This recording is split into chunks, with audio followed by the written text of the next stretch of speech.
بسم اللہ الرحمن الرحیم اللہم صلی علی محمد وعلی آل محمد کما صلیت علی ابراہیم وعلی آل ابراہیم انک حمید مجید اللہم بارک علی محمد وعلی آل محمد کما بارکت علی ابراہیم وعلی آل ابراہیم انک حمید مجید۔ محترم بزرگوں، دوستوں اور ہمارے عزیز ساتھیوں، آج تعلیم کے اس مجلس میں آپ صلی اللہ علیہ وسلم کی ایک حدیث شریفہ یہ ہے کہ خود آپ صلی اللہ علیہ وسلم نے ارشاد فرمایا کہ اللہ رب العزت نے ہم کو اس دنیا میں اخلاق کی تکمیل کے لیے بھیجا ہے۔ آپ صلی اللہ علیہ وسلم نے ارشاد فرمایا کہ اللہ تعالیٰ نے ہماری بعثت اخلاق کی تکمیل کے لیے کی ہے، یعنی آپ صلی اللہ علیہ وسلم اخلاق کے پہاڑ تھے۔ تو اللہ تعالیٰ نے فرمایا کہ اے نبی جی، اگر آپ اپنے ساتھیوں پر یعنی صحابہ کرام پر رحم دل نہ ہوتے، ان سے محبت اور شفقت نہ کرتے، تو یہ آپ کے ارد گرد نہیں ہوتے یا آپ سے الگ ہٹ جاتے۔ یعنی آپ صلی اللہ علیہ وسلم محبت کے پہاڑ تھے۔ ایک روایت، ایک واقعہ میں یہ بتایا جا رہا ہے، یہ اس وقت کی بات ہے کہ جب آپ صلی اللہ علیہ وسلم پر اسلام آیا اور آپ مدینے کے گلیوں میں پھرتے رہے، دعوت دین لے کر جاتے رہے، ایک ایک شخص کی خوشامد کرتے رہے۔ یہ اس وقت کی بات ہے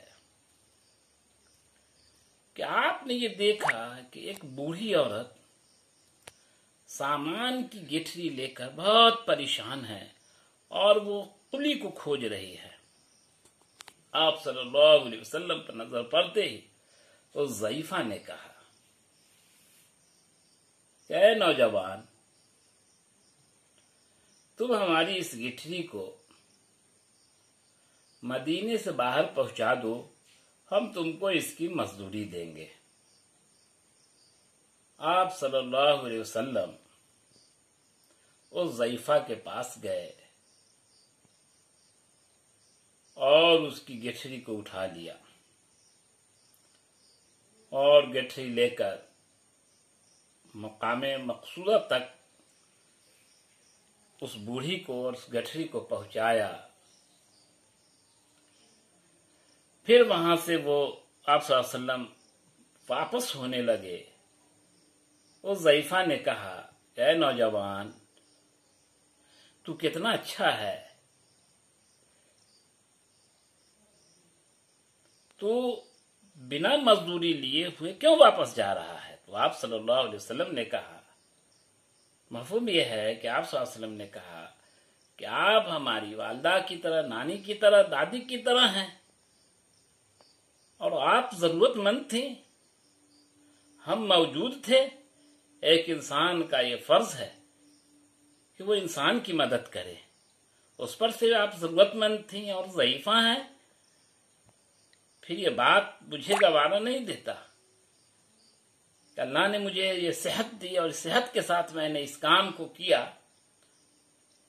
اور آپ کے سامان کو جہاں تک آپ چاہتی تھی میں نے پہنچا دیا، اس کی مزدوری لیں، یہ تو اچھا نہیں لگتا۔ وہ ضعیفہ جزبز ہوئی، بولی نہیں بیٹے، تم کو تو مزدوری لینی ہی پڑے گی۔ آپ صلی اللہ علیہ وسلم نے ارشاد فرمایا اماں، ہم مزدوری نہیں لے سکتے۔ یہ کہہ کر جب آپ صلی اللہ علیہ وسلم پلٹنے لگے تو ضعیفہ نے کہا کہ ارے بیٹے، تو اسی مدینے کا رہنے والا ہے، تو کتنا اچھا ہے، تیری ماں، تیرے گھر والے کتنے اچھے ہوں گے، کم سے کم تو اپنا نام تو بتا دے کہ تو کون ہے، آخر کس قبیلہ سے ہے، کس خاندان سے ہے، تو کس کا بیٹا ہے۔ آپ صلی اللہ علیہ وسلم نے ضعیفہ سے بتایا کہ اماں، مجھے لوگ محمد کہتے ہیں، محمد بن عبداللہ۔ یہ سنتے ہی ضعیفہ حیرت زدہ ہوئی، متعجب ہو کر وہ آپ صلی اللہ علیہ وسلم کی طرف دیکھی اور حیرت زدہ ہو کر اس نے کہا کہ سچ تم محمد ہو، محمد بن عبداللہ؟ آپ صلی اللہ علیہ وسلم نے ارشاد فرمایا، جی میں محمد بن عبداللہ ہوں۔ کا افسوس ہے ہماری اس عقل پہ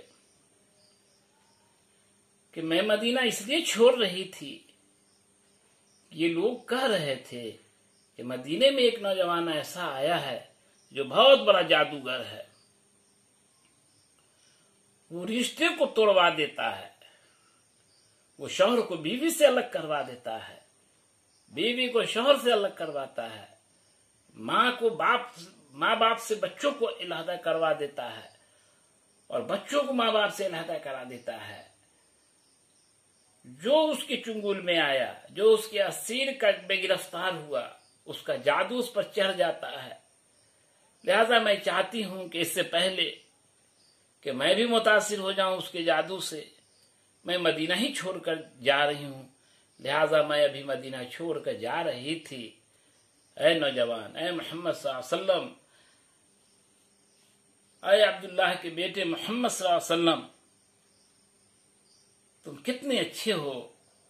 اس سے پہلے کہ اب تک ہم تم سے ملے نہیں تھے تو تم اچھے نہیں لگ رہے تھے، تمہاری بدنامی تھی، تم سے خوف آ رہا تھا، لوگ ڈر رہے تھے۔ اسی ڈر خوف کی وجہ سے میں مدینہ چھوڑ رہی تھی کہ میں بھی اپنے دین سے نہ نکل کر بددین ہو جاؤں، لیکن جب میں تم سے ملی ہوں تو مجھے یہ محسوس ہو رہا ہے کہ بغیر تحقیق کیے ہوئے میرا نکلنا ہمارے لیے نقصان کا سودا ہوتا۔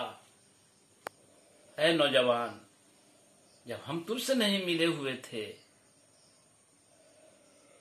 تو میں یہ لوگوں سے کہہ رہی تھی کہ اس محمد کے جادو سے بچنے سے بہتر ہے کہ تم مدینے سے نکل جاؤ، مگر میں اب لوگوں کو یہ کہتے پھروں گی کہ تم مدینہ چھوڑ کر نہیں جاؤ، اس لیے کہ مدینے میں ایک لال، ایک نوجوان، ایک بندہ ایسا بھی ہے جو بہت خدمت گزار ہے، ضرورت مندوں کی ضرورت پوری کرتا ہے، مسافروں کی مدد کرتا ہے، کمزوروں کی، ضعیفوں کی مدد کرتا ہے۔ اس مدینے میں اس نوجوان کے جیسا کوئی جوان نہیں ہے، کوئی بھی بندہ ایسا نہیں ہے جو اس طرح کسی کی مدد کرتا ہو۔ میں تو پہلی بار اس طرح کے نوجوان کو، اس طرح کے شخص کو اور آدمی کو دیکھا ہے۔ لہذا وہ ضعیفہ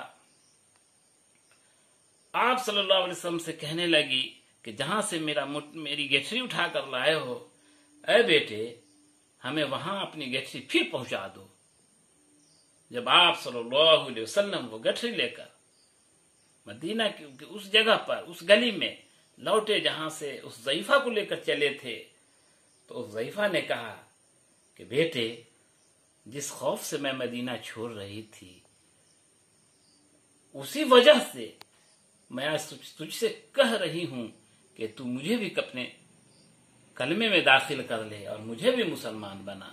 اس طرح آپ صلی اللہ علیہ وسلم کے اخلاق سے متاثر ہو کر، کہ آپ صلی اللہ علیہ وسلم نے جو اخلاق کا مظاہرہ کیا، وہ ضعیفہ اتنی متاثر ہوئی کہ وہ اسلام میں آنے کو بددین ہونا سمجھتی تھی، اب اسلام میں وہ فخر کے ساتھ داخل ہوئی، اور یقینی اس ضعیفہ کا خاتمہ ایمان پر ہوا ہوگا۔ یہ اخلاق کی وجہ سے ہوا ہے۔ میرے دوستوں، میرے بھائیوں، میرے عزیزوں، ہم اسی محمد صلی اللہ علیہ وسلم کے پیروکار ہیں جنہوں نے اس ضعیفہ کے ساتھ جو اخلاق کا مظاہرہ کیا اور جس سے وہ ایمان میں آئیں۔ اگرچہ ایسے اخلاق کے ہزاروں لاکھوں مظاہرے آپ صلی اللہ علیہ وسلم نے کیے، ایک چھوٹا سا واقعہ یہاں پر بتایا گیا ہے، تاکہ ہم ان کے پیروکار ہوتے ہوئے اخلاق کو اپنی زندگی سے نکال کر پھینک دیا ہے. ہماری بد اخلاقی سے ہمارے اپنے بہت دکھی ہوتے ہیں اور دکھی رہتے ہیں. ہم اپنے بھائیوں کو، پڑوسیوں کو، اپنوں کو، پرایوں کو دکھ پہنچاتے ہیں. ذرا بھی خیال نہیں کرتے کہ کچھ بھی اخلاق پیش کیا جائے، اخلاق تو بالائے طاق ہو گیا. بلکہ ایسا محسوس ہوتا ہے کہ فقط ہم ہیں. یہ عجب ہے کہ فقط ہم ہیں، کوئی دوسرا نہیں ہے. چاہے اس کے لیے جتنی برائیاں کرنا پڑے، جتنے عیب کے راستے سے گزرنا پڑے، سب ہم کر گزرتے ہیں. آخر ہم اسی محمد صلی اللہ علیہ وسلم کی امتی ہونے کا دعویٰ کر رہے ہیں. غور کریں، کیا ہمارا یہ دعویٰ سچ ہے؟ اگر واقعی یہ سچ نہیں ہے تو ہم آپ صلی اللہ علیہ وسلم کے پاؤں کی ایک دھول، ایک کن، ایک ذرہ لینے کی، اس پر چلنے کی، اس پر عمل کرنے کی کوشش کریں. ایسا کریں گے تو اللہ مجھے کامیاب کر دے گا، کیونکہ اللہ تعالیٰ نے جب آپ صلی اللہ علیہ وسلم کو دنیا میں اخلاق کی تکمیل کے لیے بھیجا ہے تو ہم سے بھی اخلاق کی مانگ کی جائے گی. پھر ہم حشر کے میدان میں کیا جواب دیں گے کہ اللہ میری بد اخلاقی سے میرے اپنے، میرے پرائے، میرے پڑوسی، میرے دور کے سب پریشان تھے. کیا جواب بنے گا ہم سے؟ بالکل کوئی جواب نہیں بنے گا. اس سے پہلے کہ ہماری زندگی کی آخری رات آ جائے، اس سے پہلے کہ ہمارے لیے قیامت آ جائے، ہماری زندگی اپنی آخری سانس سے گزر جائے، اس سے پہلے آئیے توبہ کرتے ہیں اپنی بد اخلاقی کو چھوڑنے کا اور اخلاق پر آنے کا، اخلاق کا نمونہ بننے کا. انشاءاللہ تعالی اخلاق لے کر اللہ کے پاس جائیں گے، اللہ ہمیں پورا کامیاب کر دے گا. اس لیے اس عہد کے ساتھ اس مجلس سے اٹھیں کہ اللہ مجھے اخلاق پر زندہ رکھ اور اخلاق پر میرا خاتمہ کر. سبحان اللہ و بحمدہ، سبحانک اللہم و بحمدک، نشہد ان لا الہ الا انت، استغفرک و اتوب الیک. سبحان ربک رب العزت عما یصفون وسلام علی المرسلین والحمد للہ رب العالمین.